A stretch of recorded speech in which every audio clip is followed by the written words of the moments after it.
आदरणीय शिक्षकगण, आज आप सभी को राष्ट्रपिता महात्मा गांधी के इस जन्म दिवस के उत्सव पर मेरी तरफ से बहुत बधाई।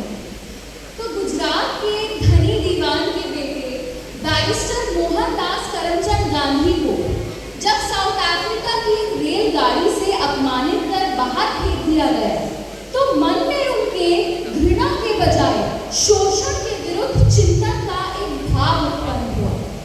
1915 के उस दौर में जब भारत अपने स्वतंत्रता आंदोलन का जोर पकड़ रहा था, जिसकी बागडोर दादा भाई नौरोजी, गोखले और लाल बाल पाल जैसे सशक्त नेता और अर्थशास्त्रियों के हाथ में थी, तब मोहनदास करमचंद गांधी वापस भारत लौटे। गांधी के राजनीतिक गुरु गोखले ने उन्हें भारत को बेहतर समझने के लिए पहले भारत दर्शन करने का सुझाव दिया। ज्यादा वक्त नहीं लगा गांधी को ये समझने में कि भारत कुछ राय बहादुरों की हवेलियों या कुछ वकील साहबों के मीटिंग हॉल्स में नहीं है।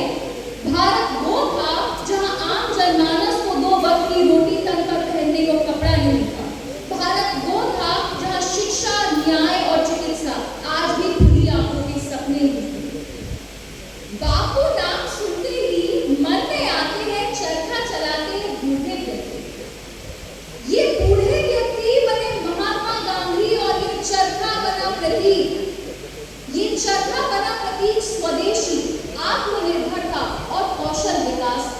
ये बना प्रतिबिंब लैंगिक समानता का, जब 1930 के उस दौर में 200 से ज्यादा महिलाओं ने हरियाणा जैसी जगह में चरखा दंगल जैसे महोत्सव में शिरकत की। यूं तो महात्मा गांधी कभी अंतरराष्ट्रीय व्यापार के विरोधी नहीं रहे, लेकिन आज वे अगर चीन के साथ हमारी $125 बिलियन की डील देखें, जिसमें हम केवल $25 बिलियन के सामान का ही निर्यात कर पाते हैं, वे अवश्य ही जंतर मंतर पर जाकर भूख हड़ताल कर देंगे। गांव से बढ़ता पलायन और शहरों में बढ़ती झुग्गियों का दबाव देखकर वो गांधी जी ही थे जिन्होंने सर्वप्रथम इस देश में ग्राम सर्वोदय जैसे विचारों को प्रतिपादित किया। भारत में कृषि और अन्य क्षेत्रों के मजदूरों के लिए न्यूनतम वेतन MSP, जो आज भी हमारे देश के मरते हुए किसान की मांग है, इसकी नींव गांधी जी ही रखी। देश की 40% संपत्ति आज केवल 1% लोगों के हाथ में। ये है हमारी अर्थव्यवस्था की विषम व्यवस्था।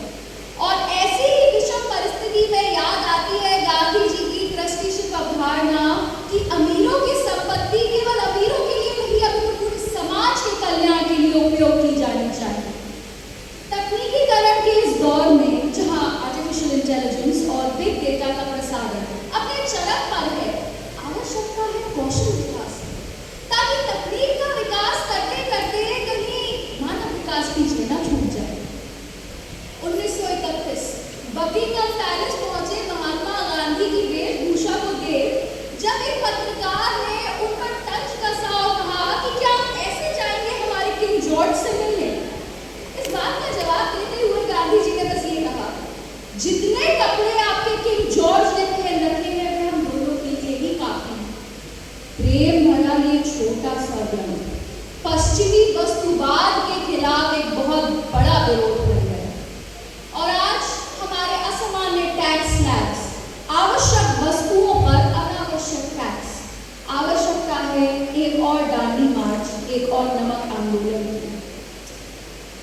संविधान सभा पहुंचने से पूर्व जब बाबू जगजीवन राम गांधी जी का दिशा निर्देश लेने पहुंचे तो गांधी जी ने बस इतना ही कहा, अपने पूरे जीवन में जो सबसे गरीब, सबसे दुर्बल व्यक्ति आपने देखा हो, अगर आपकी नीतियां उसके लिए कारगर हैं तो जरा भी वक्त मत लगाना उन नीतियों को लागू करने में। यही तो थी गांधी की अंत्योदय योजना। 3 गोलियों से खत्म कर दो तो गांधी का शरीर, पर कैसे मारोगे उसकी उदारवादी विचारधारा को, कैसे मारोगे उसके विचार को जो हर एक जनमानस के उद्धार के लिए थे। परंतु अफसोस आज इस देश में गांधी